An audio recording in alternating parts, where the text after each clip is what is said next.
Hello and a warm welcome here from the Joanneum Research Robotics Evaluation Lab. Within the next 3 minutes I will present you the current status of the ForSAMARA research project. ForSAMARA is funded under the H2020 project Moses. The participants are from Joanneum Research Robotics, the TU Wien and PILZ.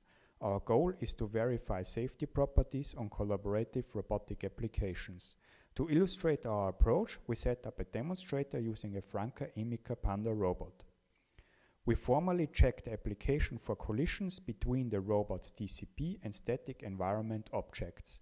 If such a collision event occurs, we simultaneously assume that there is the risk of clamping a human body part.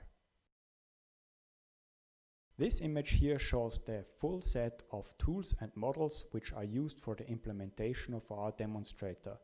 On the upper side you can see that we define the skills of the robot application and the workflow which defines the execution sequence for these skills.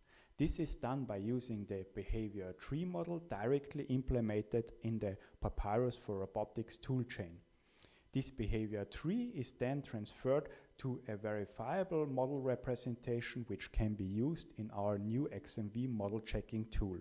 However, since the movements implemented by the robot are not linear, we use a trajectory engine tool to get them more realistic. On the second part you can see we model the environment by using an octomap representation. This octomap representation is a very effective modeling scheme for environments in general. However, this octomap is then transferred into a constant voxel-sized format which is also integrated in the verifiable model. On the lower part you can see we defined our properties which are based on the standards and laws given by all the national authorities. On the first side we define application-specific rules which are highly bounded into the specific robotic application. On the lower side you can see we define some general rules which can be reused for several robotic design projects. On a further step we define semi-formalized properties which already holds the operators from the model checking tool, but in the combination with natural language parts. After the mapping of the natural language parts into the specific variables implemented in the model, we can derive the set of LTL properties which are then finally checked on the verifiable model.